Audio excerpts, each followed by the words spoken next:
Manusia itu tidak pernah lepas daripada perbuatan dosa. Kalau berbuat dosa, maka bergegaslah minta ampun sama Allah.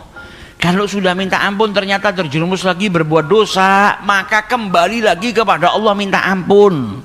Tidak akan rugi orang yang sering minta ampun sama Allah Subhanahu wa taala. Yang terpenting apa? Jangan mempermainkan taubat. Jangan mempermainkan minta ampun sama Allah. Nah, di sini Nabi SAW juga menjelaskan kepada kita, wa adbi'is sayyi'atal hasanatamhuha. Namanya manusia kadang terjerumus dalam perbuatan buruk, perbuatan dosa. Kalau sudah kita melakukan perbuatan salah, maka iringi, lakukan langsung perbuatan baik. Karena perbuatan baik tersebut bisa menghapus perbuatan buruk. Tapi di sini dosa-dosa kecil. Kalau dosa besar, ampunannya hanya bisa didapat dari apa? Taubatan nasuha. Kalau dosa kecil, amal soleh bisa menghapus. Tapi sekali lagi, jangan sampai ngeremehkan perbuatan dosa kecil besar.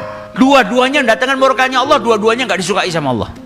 Para ulama menjelaskan kepada kita, tanda-tanda orang yang cinta itu adalah apa? Melakukan perkara-perkara yang dicintai oleh kekasihnya. Tapi kalau melakukan perbuatan yang dibenci oleh kekasihnya, kau nggak cinta. Kau ngaku cinta sama Allah Ta'ala, tapi engkau melakukan perbuatan yang dibenci oleh kekasihmu, oleh Tuhanmu Allah Subhanahu wa Ta'ala, berarti tandanya kau nggak cinta. Karena kalau kau cinta, kau nggak akan melakukan perbuatan yang dibenci oleh Allah Subhanahu wa Ta'ala. Dosa kecil kalau ditumpuk, sering melakukan, dosanya jadi besar.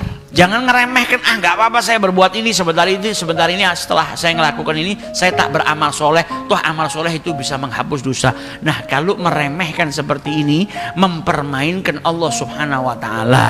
Nah, jadi kalau kita nggak sengaja berbuat buruk, bergegaslah dan iringi dengan berbuat baik. Karena apa? Perbuatan baik tadi, amal hasanah tadi akan menghapus perbuatan dosa yang kau lakukan. Jadi kalau kita sebetulnya melaksanakan sholat 5 waktu, tidak tersisa dosa kecil yang ada pada diri kita. Selesai sholat subuh sampai waktu zuhur, tidak sengaja berbuat dosa kecil. Datang waktu zuhur, wudhu dengan wudhu yang baik. Kemudian sholat zuhur, selesai sholat zuhur, dosanya di antara subuh sama zuhur tadi diampunin. Selesai sholat zuhur, nggak sengaja lagi berbuat salah. Datang waktu asar, wudhu yang benar, sholat asar, dosa kecil yang dia lakukan antara zuhur dan asar diampunin. Habis asar tidak sengaja, namanya manusia, berbuat dosa lagi. Datang waktu maghrib, wudhu'an hasanan, sholat maghrib, maka dosanya dari asar sampai maghrib diampuni sama Allah. Habis maghrib gak sengaja lagi, berbuat dosa lagi, wudhu yang baik, sholat isya, dosanya antara maghrib dan isya diampuni.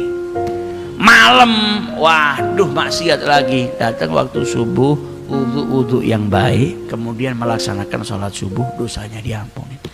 Jadi kesempatan untuk mendapatkan ampunan Allah itu luar biasa. Kalau dosa besar, minta ampun, taubat sama Allah, taubatan nasuha. Pintu taubatnya Allah terbuka 24 jam. Di waktu siang Allah bentangkan tangannya, ampunannya untuk menerima dosanya orang-orang yang berbuat dosa di waktu malam.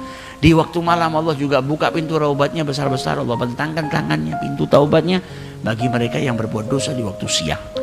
Pintu taubatnya terbuka 24 jam, sholat yang kau lakukan menjadi pelebur daripada dosa-dosa kecilmu. Lewat 1 hari kau tidak punya dosa.